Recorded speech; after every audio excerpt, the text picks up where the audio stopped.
Hey there guys, welcome to the next tutorial here on the channel. Over the past 2-3 weeks or so, I've been getting a whole bunch of requests on how to make a duct tape whiteboard. So I've spent the past couple weeks, trying to figure out why I've been getting so many requests for one thing, but also on how to actually turn it into a duct tape object to make. So this is going to be a rather long intro, but you're going to need a couple things here. The first thing you're going to need is a kind of a dry erase marker, and this is exactly what I'm trying to make out of duct tape here. So I have a kind of a small erase board to kind of give me an idea of what I need.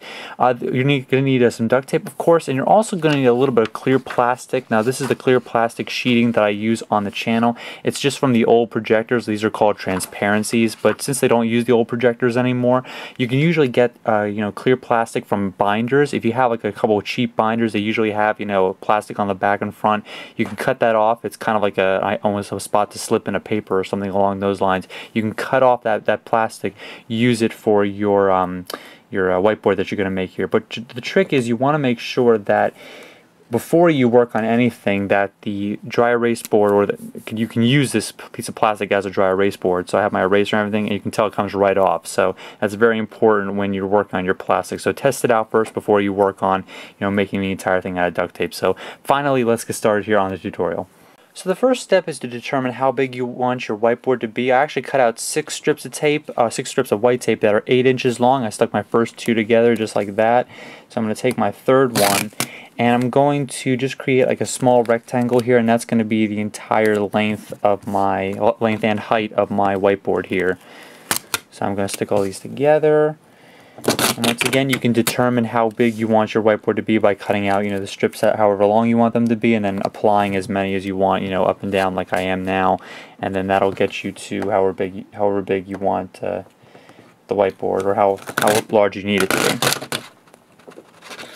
And it's coming off my mat a little bit crazy here. I'm trying to really peel the strips up, and sticking my last one here. So I'll take my last one and cover up the rest of the sticky side right there.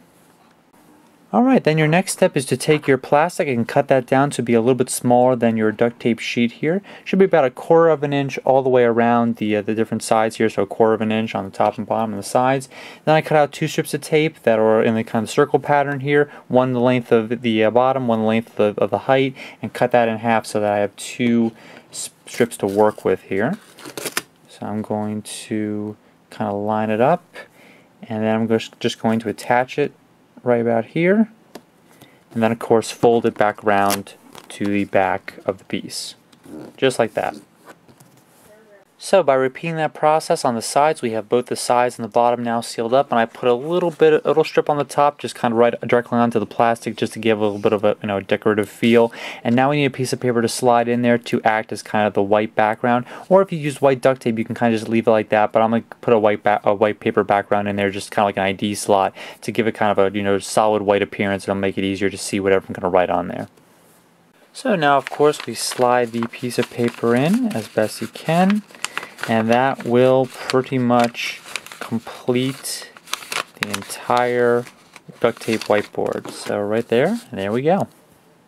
So now at this point, you kind of have a whole bunch of options on where to stick your whiteboard. You can put kind of a whole bunch of magnets in the back of it, stick it to a refrigerator or anything else that it could also stick to a magnet, and that'll be a great way of putting your whiteboard somewhere. You can put a bit of Velcro on the back and then stick the Velcro somewhere, and that would be a great way to do it.